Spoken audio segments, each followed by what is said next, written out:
Hello guys, Lolo. This is for Libra. Okay, Libra, welcome dito sa aking channel, Kapalaran 888 Libra. Alamin natin Libra kung anong messages, vibration, gabay, energy para sa inyong lahat. Okay, please connect your intuition sa message or sa baraha na lalabas dito. Okay, first card natin Libra is Let Go. Kuan Yen. Ano ba yung kailangan mong i-let go ngayong September?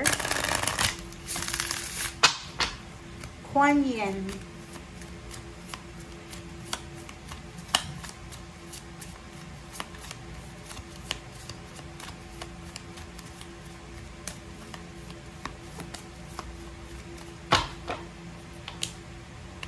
Kuan Yen and success. Wow!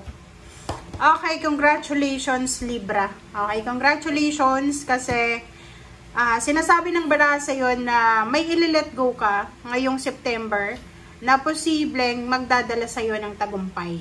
Kumbaga, baka meron kang hinu-hold back na isang sitwasyon or isang trabaho, isang negosyo na posibleng nagiging rason para hindi mo makuha yung tagumpay. But now, sinasabi ng baraha sa'yo na posibleng after mo i-let go yan, mapasok yung tagumpay sa buhay mo. Magtatagumpay ka, kumbaga.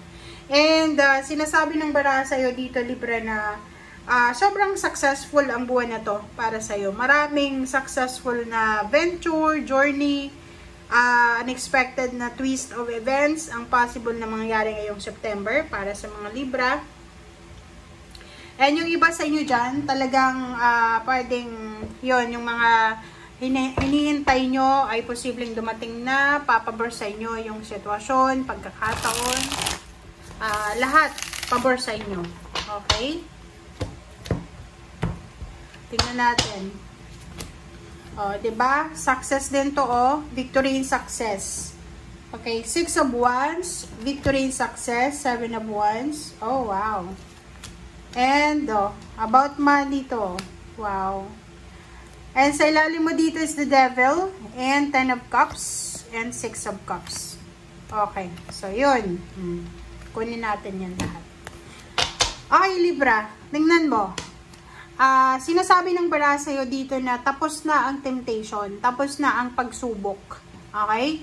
Ngayon, September na to, sinasabi na emotionally, sobrang magiging masaya ka. Sobrang happiness, sobrang fulfillment ang mararamdaman mo, Libra. Nakikita ko maraming good news about family, about emotion, sa kadugo mo, sa kapamilya mo, sa kaibigan, or kung sino man.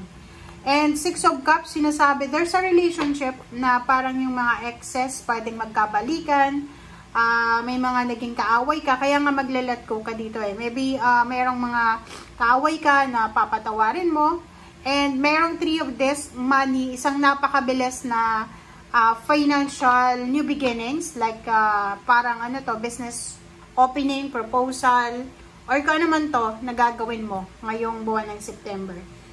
3 of Wands, sinasabi ng baraha, may mga Libra na meron kayong hinihintay eh. This is parang matagal mong hinihintay to. 3 years, 3 months ang hinihintay mo dito. And sinasabi ng baraha na yun na nga, successful yung paghihintay mo. Kasi yun na nga, this month of September, posibleng may victory, success, may recognition, public recognition, appreciation, meron na, kumbaga, kung ano man ang pinaglalaban mo, ay posibleng manalo ka. Okay?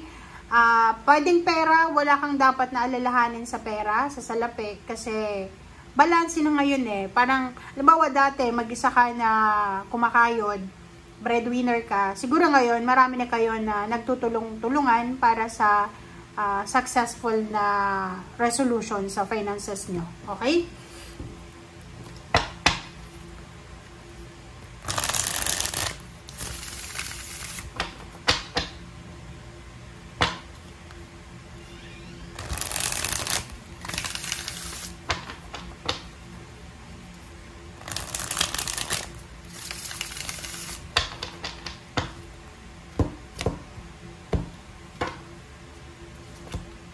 Okay, 4 of disc. 4 of wands. So, 44. Prince of swords.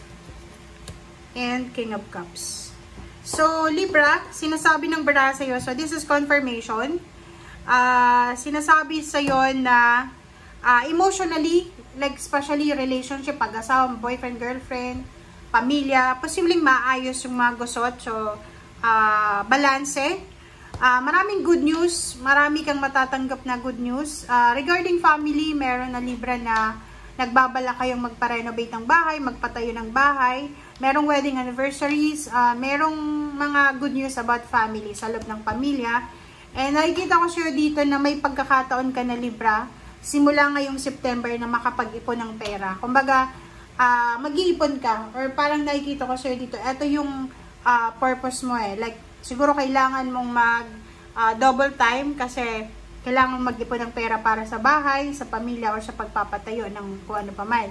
Letting go, 3 of wands, sinasabi ng bara sa'yo na may hinihintay ka Libra na matagal na kailangan mo ng let go. Siguro kailangan mo ng let go kasi hindi na talaga siya mangyayari. It's either, trabaho na ang tagal dumating or business na hindi na masyadong nag-work out yung business na yan.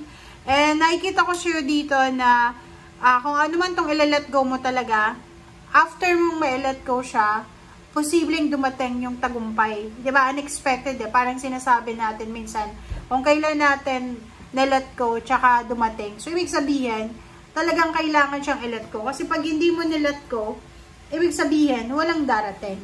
Diba? So, yung 6 of wands, success.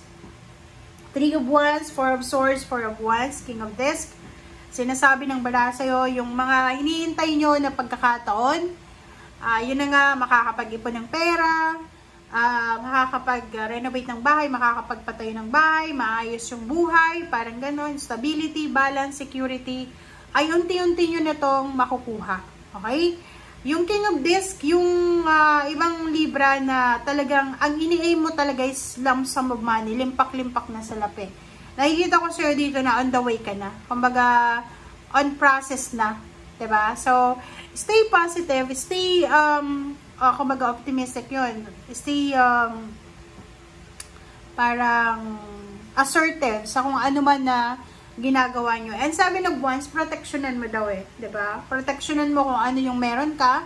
Trabaho ba yan? Protect your job, protect your dreams, protect everything. Okay? So, yan guys ang sinasabi ng baraha. Thank you for watching and see you again. Bye!